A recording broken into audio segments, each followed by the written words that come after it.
It is Thursday, May 26, 2022. This is another edition of Baseball Today. That is Peter Moylan filling in for the one and only Trevor Plouffe. I am Chris Rose. This is all presented to you by our friends over at Shady Rays. For the best sunglass look in the business, go check out Shady Rays, because when you inevitably lose them or sit on them in your car like this idiot does at least twice a year, they will replace them. So not only will you look good, they will take care of you as well. Pete Moylan, the honeymaker, how are you? So please explain to me what happened today at the Moylan compound. Okay, so about 8 weeks ago, I had some honeybees put in my backyard to produce honey, and we harvested, I guess you'd harvested or pulled it the last couple of days. And to my surprise, I ended up with 77 pounds of organic Moylan backyard made raw honey. And it is the taste difference, I just can't explain it. It's unbelievable. I'll send you the photo, but it's absolutely, it's like got a citrusy taste to it. And because my daughter suffers with such bad allergies, I wanted to have something that she can take a spoonful of honey every day. I hear that helps with allergies, so I'm going to try it. Okay, now that's the part that makes sense now, because I was curious. Usually I'm the one who's trying to get the bees off of my property, not bring them here, right? Now, if I was showing, it's right at the back corner of my property, and my property, I'm lucky enough to back up to a big acreage. So there's nothing behind me, and they face out over the acreage. So I don't actually see them. They just go back and forth, and they work constantly all day long. The process itself is just fascinating to me. And if you're really interested, I mean, I can break it down for you anytime you want, but well, maybe on Friday's Baseball Today, you come out in a beekeeper suit and we take a little class field trip. Awesome. That one will be one worth watching. We'll see. Done. We'll see. Let's get to the topics at hand, a little baseball today. And actually, we're going to start off with a look ahead because for the first time this year, you have the Yankees taking on the Rays. I think it'll be really fun. We have a couple of big series that starts tonight. We'll get to the other one later. First to four, down in St. Pete. New York enters with a 4.5 game lead. Which team is this more of a prove-it series for, in your opinion? I think the Yankees. I think because it may be my only opinion, but it seems like the Rays have kind of had their way with the Yankees over the last couple of years. I felt like the Rays have been able to, obviously the Yankees were so dominant for so long, but they've turned the script on them, especially in the last few years. But I think if the Yankees are really going to do it this year, then obviously Stanton going on the DL or IL is tough, but it's go time for them too. They have got the most wins, but they're not playing the way that you'd expect the Yankees to play. And the Rays are just constant. They're just a constant, annoying team that never goes away. So they're going to continue to be the Rays, but I think the Yankees need to take a step forward and show that they're going to be dominant in the East once again. So your four series matchups are Yarbrough against Cortez, Springs against Tyone, Kluber, who of course pitched for the Yankees a season ago against Garrett Cole, and McClanahan against Severino. So there's some interesting matchups of the four. How's Kluber been? How has Kluber been this year? Because you know what? Let me check a little bit. But so he's been up and down, I believe. Yeah, he's got a 4.42 ERA. His WHIP is like 1.3. Okay. I don't know what his full metrics are looking like a little bit, but 37 strikeouts in 38 2/3. I mean, you have to remember when he was winning Cy Young awards, there's one year he got 265 strikeouts, 245, 227, 269 one year. It's been a while since he's done that, though. Yeah, that's just insane stuff. Well, now he's whatever he is, 30, 36. Yeah, he's 36 years old. He just turned 36 last month. But you're right. Over the last 2 years, so this includes the pandemic-shortened season, where they also met in the divisional round, a series that Tampa won in 5 games. Tampa is 22-12 against New York since the beginning of the 2020 season.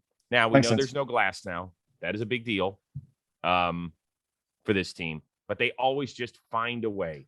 They always just find a way. And I do think there are a few things with the Yankees right now where they've suffered some injuries. It seems like it's been like they were really healthy, and then they had a big flood of injuries over the last 7 to 10 days, it feels like. So they're going to have to try and maneuver around that. But it wouldn't surprise me if one team wins 3 of 4. That's what I think too. 4 games. I think, I think they're probably not splitting because it's tough to win a 4-game series anyway. But I think it's a good chance. If the Yankees do take 3 out of 4, then I think it also lets the Rays know that they're for real, especially without Stanton. Their bullpen's a bit questionable for me. They've obviously got who's closing right now? What's his name? Who, Clay Holmes? Oh my goodness. Yeah. Yeah. That's the only question for me. Chapman hasn't been Chapman, but Clay Holmes. Well, he also he's on the injured list. I think the bigger question is, and it doesn't have to be answered right now because Clay Holmes will be their closer for the next couple of weeks while Chapman heals up. And if he has to go on a rehab assignment, whatever it is, that's going to be the big question. Clay Holmes has not given up a run since his first appearance of the year. Yeah. Back in early April against Boston. Other than that, he has been lights out. I think it's 21 straight scoreless appearances over 23 innings, some sort of number like that. The question is Aaron Boone going to be able to go back to Aroldis Chapman? I think the decision makes itself. I think Chapman has to earn that spot. With all due respect to Chapman and everything that he's done, why would you take someone like a Holmes out of that role if he's having such success? You don't mess with something that's working. And if he can't accept that, look at Will Smith. We went out and got Kenley this year. Will Smith's like, yeah, I'll pitch whenever you need me to. That's the kind of thing that teams need to do in order to win. That's sacrifices different. have to be made. You know that's different. It is different, but he hasn't done what's Chapman done this year. I am with you. I am in the here and now business, but there is a big difference between bringing in a guy who's got more than 300 career saves with the Los Angeles Dodgers and turning to Clay Holmes, who when they made the trade, people were like, it's not different. If someone is excelling in the role, but it is.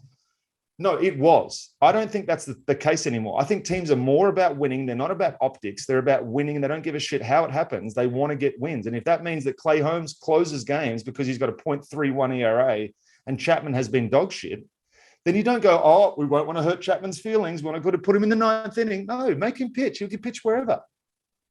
Really? Because he's shown that he can't. He has shown at times that he can't. If you base what he's done this year, I'm not taking Holmes out of that role. You could not pay me to do it. Haven't you? I mean, you've lived in a bullpen. Yes. Haven't you seen plenty of guys who have excelled in the closer's role, but whether it's because of ineffectiveness or they're trying to come back from injury or working something out, they've been moved out of the 9th inning role and they look like they've never thrown a baseball before. That's fine. If you look at the numbers this year, are all his bad numbers out of the 9th inning in non-save situations, or is his numbers bad across the board? I would have to break it down, but I have seen several appearances in the 9th inning where he has walked a bunch of guys and things like that. That's my point. If you don't have 100% faith in your closer and you have someone out there that you do have 100% faith in, I'm putting my money with the guy that I have faith in every single time. Well, and I'm a manager. I can say that. Yeah, you are. You're the best Australian manager I've ever met. Thank you. Right now, Aaron Boone is off the hot seat. He doesn't have to deal with that because he doesn't have Aroldis Chapman for this series, which should be a lot of fun to watch down in St. Petersburg this weekend. Luis Castillo got his first win of the season. Of course, his year got off to a late start because of an injury. Went 5 innings against the Cubs. Where, in your opinion, is he playing in early August, which is the trade deadline this year? That is, Rob and I were talking right before I got on, and I'm just trying to look at Rob, our outstanding producer, Robbie Scirocco. Outstanding producer. I was trying to look at the best fit, and I don't see any team that's going to be in contention that's not going to want a Luis Castillo, and that's going to make it great for the Reds, obviously. But find someone in contention that can't use starting pitching right now. It's such a premium. I'm going to go. I hate when you make me do this, but I'm going to go. You know what? Let's go Red Sox. Ooh, that's interesting. Yeah, I like that one because they are relying on a couple of guys. Like Rich Hill made one bad pitch last night, but they know exactly what they're getting out of Rich Hill. Like if they get him through 5, they're like, "We've made it." Thank you. And and the same thing with Waka, who's I believe I haven't seen the last few turns through the rotation, but that would be interesting. You have to remember with Castillo, you're getting not just this year. He is not a rental. He's got a year and a half left if you trade for him in midseason. Yeah, so that's a big part of the deal. For me, I really think the Dodgers are going to pull the trigger. What? They have enough. No, they don't. You don't think the Dodgers are going to be able to make the playoffs with what they have right now and what they have coming back, and be a dominant force? It's not about making the playoffs for them. This is not them putting a sticker on their wall, a gold star on their chart. Do you think they learned from last year that you can't just add the best players around the league and still win? Hey, listen, so you're telling me they shouldn't have traded for Scherzer and Turner? No, I'm not saying that at all. I'm saying that's a great move, but I'm saying you can't just keep going to the top of the top all the time. Of course you can. You can if you keep replenishing your farm. So if you have so much faith in what Andrew Friedman has built, people think that the Dodgers are like the Yankees when they just used to pluck guys and trade for them and say, that's it. They have built such a formidable farm system that when they bring guys up, they contribute. Or if they have to dip into that well and trade a Josiah Gray and a Keibert Ruiz and say, hey, we'll try it. And, oh, by the way, if we have to do it again the next year, we're going to, because they've got a top 5 or 6 farm system coming into this year. Yeah, you're right. I'm not saying they necessarily, like the Reds would say, okay, we'll take Bobby Miller as the centerpiece, who throws a billion and is like 6'4" and 235 pounds.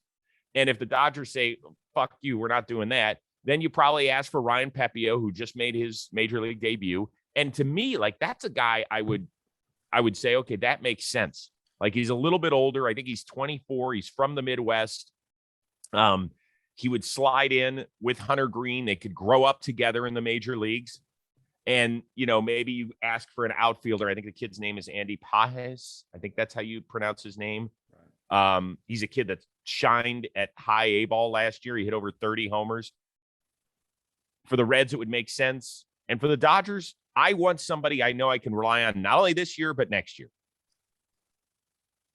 You make such a good point. And I did have in my head that for some reason that they've just undercut their whole system and just sold off to get the teams that they do have prospects galore as well. That's a powerful franchise right now.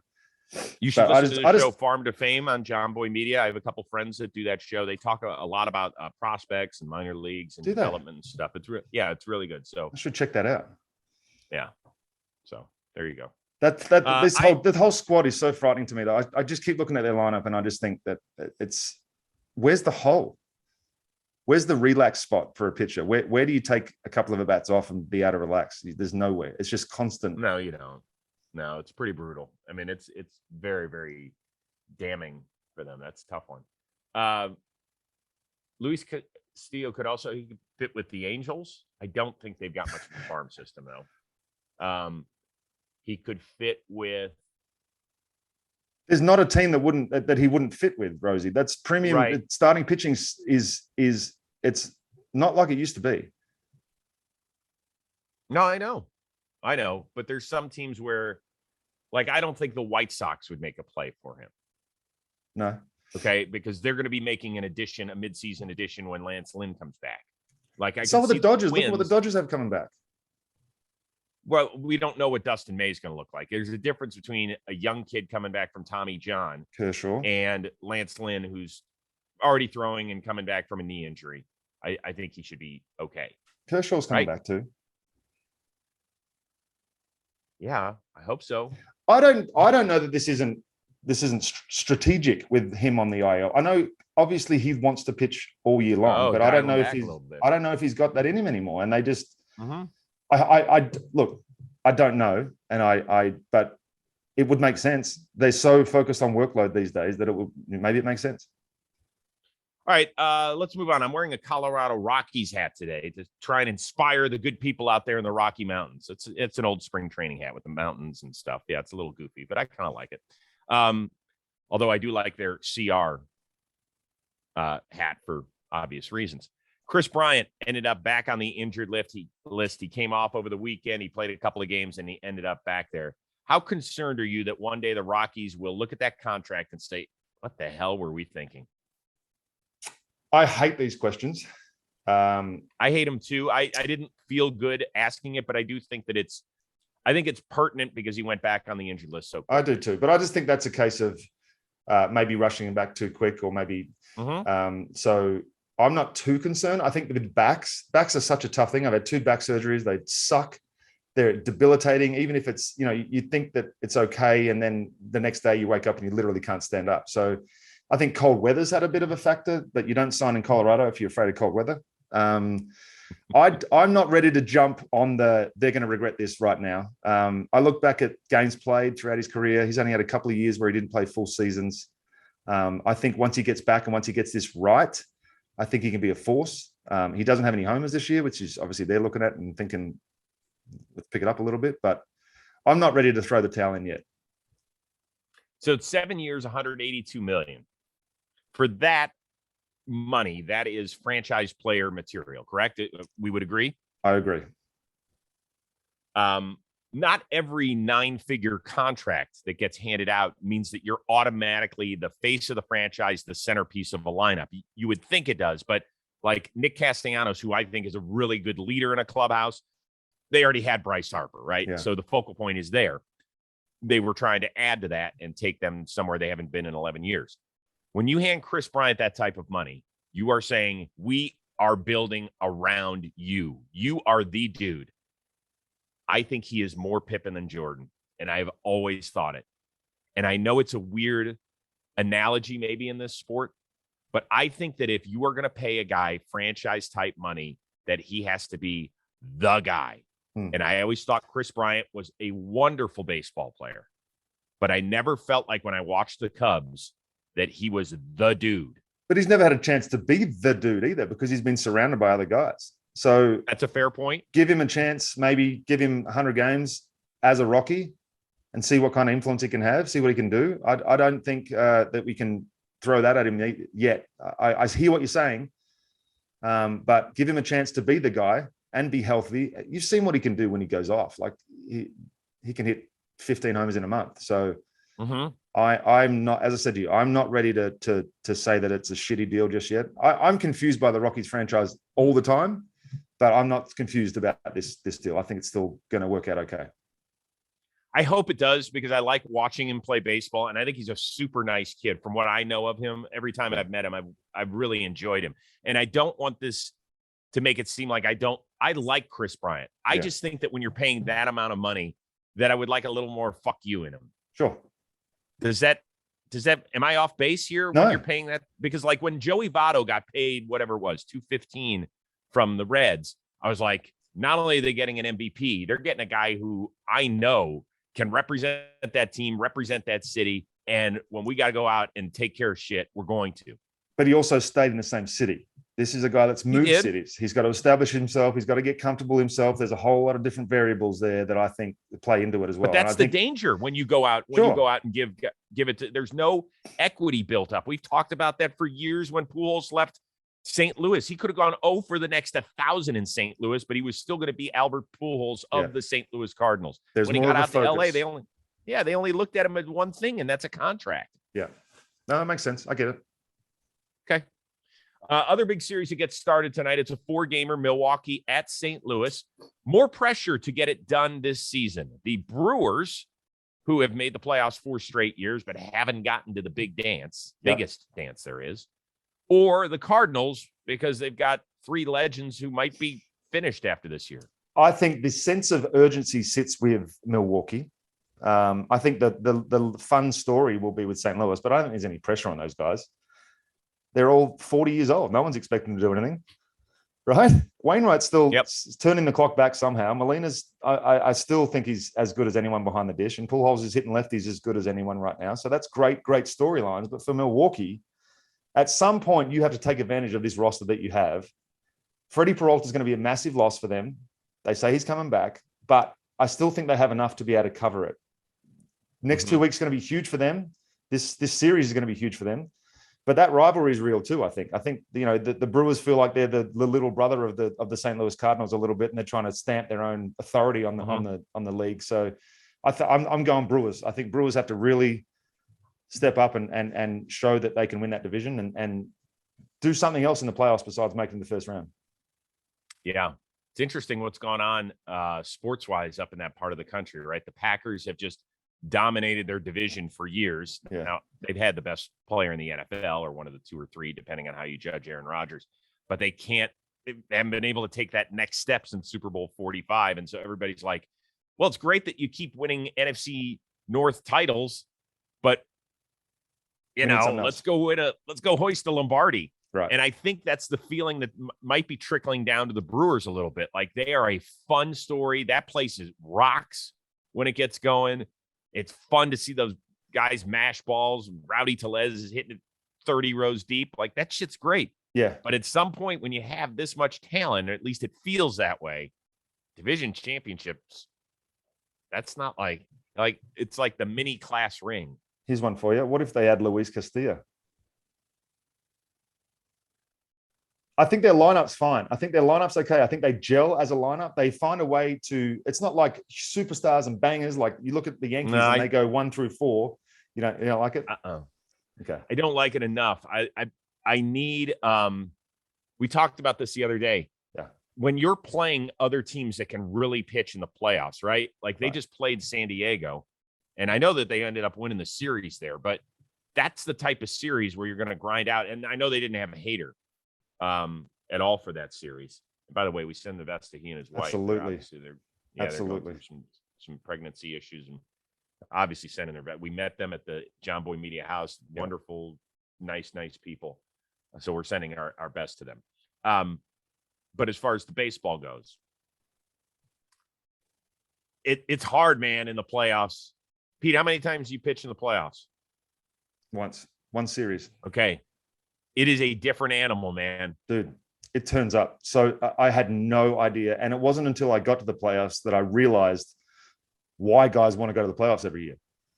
It's not even just the playoffs. It's the September leading into the playoffs where you show up to the field, there's a different energy. You're rocking up and it's like everybody's locked in. You play, I know you hear this all the time. You play 162 fucking games a year.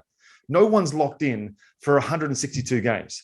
When you were in a race, and you haven't been in a race for a while, and you're in a race come August, September, the energy in that clubhouse, it's unbelievable. And then going through the playoff run, I did it one time, and I've done it not on rosters twice. I've been part of the cheer crew, the emergency crew twice, and that's still as good. I had no influence on the game whatsoever, and my insides were churning for 9 innings. I love that. Oh, it's so good. Can we just hit the fast forward button to September right now? Oh. Well, I got to see. I need my Bravos to start playing a little bit better before we do that. But yeah, okay. Yeah. Last thing, I saw this on social media and I was cracking up. 9-year-old Little League pitcher Charlie Springs, I believe he's down in Houston, has been mimicking the delivery of Luis Garcia, who is part Major League pitcher and part Dancing with the Stars contestant. I love it. With the swing of the hands, the step through, the back and forth, all this sort of stuff. Is this cute? Or are you saying, hey, kid, what the heck are you doing? This is better than cute. This is awesome. I think more power to this kid. And he rocks it perfectly too. That's the thing. He's got the rhythm down. He's got the timing down. Gone are the days where old men have to force kids to have the same mechanics as every other old man that came through the system. You can do whatever you want these days, kid. And if it feels good, you're getting outs, do whatever you want. I love it. I mean, everybody mimicked somebody. Sure. I want to be this kind of. I remember going to one of my Little League practices. I'm probably 10 years old. And our dear friends who were 3 boys that were, a decade older than us were our coaches, the Crystal brothers, Michael, Jeffrey, and Peter. I mean, our closest family friends, right? Our moms were best friends. So they were the coach. And I got up there one day in BP. You probably don't remember the name Brian Downing. He was a really good outfielder / catcher for the California Angels. He was a part of that 86 team that ended up losing to the Red Sox, with the Hindu home run. Okay. Yeah, good, really good, solid player. He's the guy who actually was thrown out. I think the most famous thing, he was thrown out by Dave Parker in the 79 All-Star game in Seattle. I believe he was thrown out at home on the amazing throw. All right. Anyway, he had this crazy open stance, where he would stand up and it was almost where you could see his chest to the pitcher. Yeah. And so I show up one day and I start opening my stance, and the Crystal, they're like, Kris, what are you doing? I was like, nothing. They're like, are you trying to be Brian Downing? I'm like, maybe.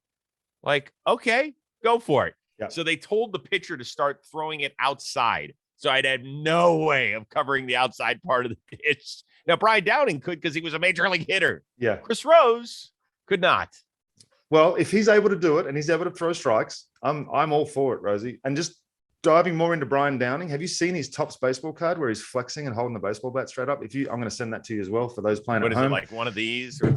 No, he's holding the bat regularly, but his biceps are almost touching the barrel of the bat. He's just absolutely yoked. But that's obviously an 80s baseball player. Good for him. Yeah. I'm all for this, Rosie. Let the kids do whatever they want to do, man. Until it gets out of hand. And also parents, stop yelling at kids. Yeah, please. Oh, we could do a whole show on that Golly. one. All right, before we get out of here, John Boy Media, you're doing this again tomorrow. So you're double dipping. You've got double dip. Tomorrow's my I've been preparing for tomorrow for this whole week. I've got that's a good one too. That's a 4-on-1. I've got this tomorrow. I've got baseball today, tomorrow. I've got talking baseball tomorrow, and I've got Braves game tomorrow. And then I go on the road on Sunday to go to Arizona, Colorado. I'm grinding. You get to fly on the team charter? Yes. Oh God, Moylan's back in business. Back. When was the last time you were on a team charter? 18, my last year. Oh. Yeah. This is going to be fun. I might eat my way off the team. I'm going to eat my way off the team. Don't worry about it. You can now. I can. We don't have weigh-ins at John Boy Media. But I don't know. I don't know if I'm going to get on television on the internet with a big old... No, you look good. Oh, thank you. You look good. Thank you. Yeah, I appreciate it. These days, what happened before? Whatever. We got to move on. Latest episode of the Rose Rotation is out with Austin Hedges of the Cleveland Guardians. We already dropped the Miguel Cabrera story, which was fantastic today. He tells us a story about Josh Naylor, after his big performance in Chicago where he fired the helmet. Hedges was down. Like, his stories are legendary. Also, you won't believe what his first job was and the paycheck he got for it. That's just a little bit of what's coming up. What was your first job? So, I had a great first job. I was a ball boy for the Cleveland Browns. Oh, geez. I was in charge of buns and burgers at a place called Hungry Jack's, which is a ripoff of Burger King in Australia. And I used to have the conveyor belt. And the problem was you put one piece of meat and 2 buns. And unfortunately, they go on different conveyor belts so that when you got 2 pieces of meat and there's only 1 bun, you get way more meat than you do buns. And then there's a surplus of it. It's a shit show. Well, it sounds like an episode of I Love Lucy with the chocolates on the conveyor belt. Wow, good stuff. All right. Thanks, as always, to our amazing producer, the one and only Robbie Scirocco. That is Pete Moylan. I am Chris Rose. We will see you Friday on Baseball Today, presented to you by Shady Rays.